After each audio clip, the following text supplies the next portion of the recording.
Aren't prices supposed to go up? I asked.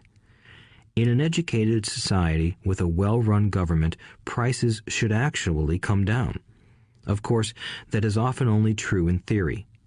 Prices go up because of greed and fear caused by ignorance. If schools taught people about money, there would be more money and lower prices. But schools focus only on teaching people to work for money, not how to harness money's power. But don't we have business schools? Mike asked. And haven't you encouraged me to go for my MBA? Yes, said Rich Dad, but all too often business schools train employees to become sophisticated bean counters. Heaven forbid a bean counter takes over a business. All they do is look at the numbers, fire people, and kill the business. I know this because I hire bean counters. All they think about is cutting costs and raising prices, which cause more problems. Bean counting is important. I wish more people knew it, but it, too, is not the whole picture, added Rich Dad angrily. So, is there an answer? Asked Mike. Yes, said Rich Dad. Learn to use your emotions to think, not think with your emotions. When you boys mastered your emotions by agreeing to work for free, I knew there was hope. When you again resisted your emotions when I tempted you with more money, you were again learning to think in spite of being emotionally charged. That's the first step. Why is that step so important? I asked. Well, that's up to you to find out. If you want to learn, I'll take you boys into the briar patch, a place almost everyone else avoids. If you go with me, you'll let go of the idea of working for money and instead learn to have money work for you. And what will we get if we go with you? What if we agree to learn from you? What will we get? I asked. The same thing Brer Rabbit got, said Rich Dad, referring to the classic children's story. Is there a briar patch? I asked. Yes, said Rich Dad. The briar patch is our fear and greed. Confronting fear, weaknesses, and neediness by choosing our own thoughts is the way out. Choosing our thoughts? Mike asked, puzzled. Yes, choosing what we think rather than reacting to our emotions. Instead of just getting up and going to work because not having the money to pay your bills is scaring you, ask yourself, is working harder at this the best solution to this problem? Most people are too afraid to rationally think things through and instead run out the door to a job they hate. The tar baby is in control.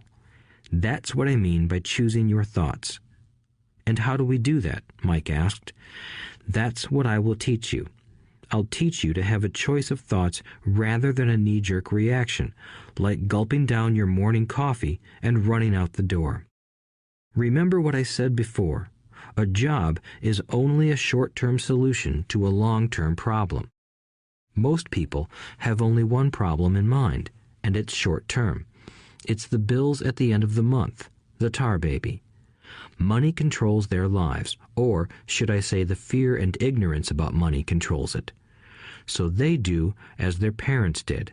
They get up every day and go work for money, not taking the time to ask the question, is there another way?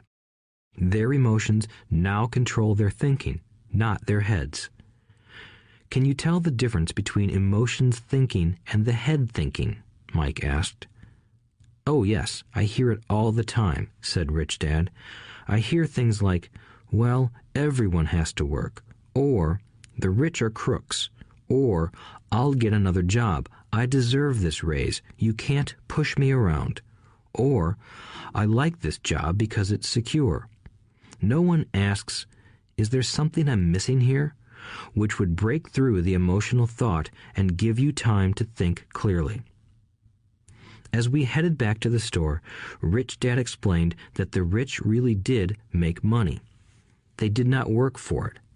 He went on to explain that when Mike and I were casting 5-cent pieces out of lead, thinking we were making money, we were very close to thinking the way the rich think.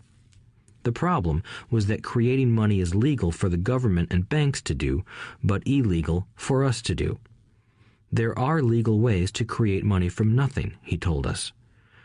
Rich Dad went on to explain that the rich know that money is an illusion, truly like the carrot for the donkey. It's only out of fear and greed that the illusion of money is held together by billions of people who believe that money is real. It's not. Money is really made up. It is only because of the illusion of confidence and the ignorance of the masses that this house of cards stands. He talked about the gold standard that America was on, and that each dollar bill was actually a silver certificate. What concerned him was the rumor that we would someday go off the gold standard and our dollars would no longer be backed by something tangible. If that happens, boys, all hell will break loose. The poor, the middle class, and the ignorant will have their lives ruined simply because they will continue to believe that money is real and that the company they work for, or the government, will look after them. We really did not understand what he was saying that day, but over the years, it made more and more sense. Seeing what others miss. As he climbed into his pickup truck outside his convenience store, Rich Dad said, "Keep working, boys, but the sooner you forget about needing a paycheck, the easier your adult life will be. Keep using your brain, work for free, and soon your mind will show you ways of making money far beyond what I could ever pay you. You will see things that other people never see. Most people never see these opportunities because they're looking for money and security, so that's all they get. The moment you see one opportunity, you'll see them for the rest of your life. The moment you do that, I'll teach you something else. Learn this, and you'll avoid one of life's biggest traps." Mike and I picked up our things from the store and waved goodbye to Mrs. Martin. We went back to the park, to the same picnic bench, and spent several more hours thinking and talking. We spent the next week at school thinking and talking too. For 2 more weeks, we kept thinking, talking, and working for free. At the end of the second Saturday, I was again saying goodbye to Mrs. Martin and looking at the comic book stand with a longing gaze. The hard thing about not even getting 30 cents every Saturday was that I didn't have any money to buy comic books. Suddenly, as Mrs. Martin said goodbye to Mike and me, I saw her do something I'd never seen her do before. Mrs. Martin was cutting the front page of the comic book in half. She kept the top half of the comic book cover and threw the rest of the book into a large cardboard box. When I asked her what she did with the comic books, she said, "I throw them away. I give the top half of the cover back to the comic book distributor for credit when he brings in the new comics. He's coming in an hour." Mike and I waited for an hour. Soon the distributor arrived, and I asked him if we could have the comic books. To my delight, he said, "You can have them if you work for this store and do not resell them." Remember our old business partnership? Well, Mike and I revived it. Using a spare room in Mike's basement, we began piling hundreds of comic books in that room. Soon, our comic book library was open to the public. We hired Mike's younger sister, who loved to study, to be head librarian. She charged each child 10 cents admission to the library, which was open from 2:30 p.m. to 4:30 p.m. every day after school. The customers, the children of the neighborhood, could read as many comics as they wanted in 2 hours. It was a bargain for them since a comic cost 10 cents each, and they could read 5 or 6 in 2 hours. Mike's sister would check the kids as they left to make sure they weren't borrowing any comic books. She also kept the books, logging in how many kids showed up each day, who they were, and any comments they might have. Mike and I averaged $9.50 per week over a 3-month period. We paid his sister $1 a week and allowed her to read the comics for free, which she rarely did since she was always studying. Mike and I kept our agreement by working in the store every Saturday and collecting all the comic books from the different stores. We kept our agreement to the distributor by not selling any comic books. We burned them once they got too tattered. We tried opening a branch office, but we could never quite find someone as trustworthy and dedicated as Mike's sister. At an early age, we found out how hard it was to find good staff. 3 months after the library first opened, a fight broke out in the room. Some bullies from another neighborhood pushed their way in, and Mike's dad suggested we shut down the business. So our comic book business shut down, and we stopped working on Saturdays at the convenience store. But Rich Dad was excited because he had new things he wanted to teach us. He was happy because we had learned our first lessons so well. We learned to make money work for us.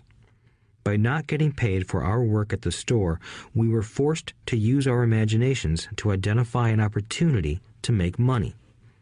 By starting our own business, the comic book library, we were in control of our own finances, not dependent on an employer. The best part was that our business generated money for us even when we weren't physically there. Our money worked for us. Instead of paying us money, Rich Dad had given us so much more. Chapter 2. Lesson 2. Why teach financial literacy? It's not how much money you make, it's how much money you keep.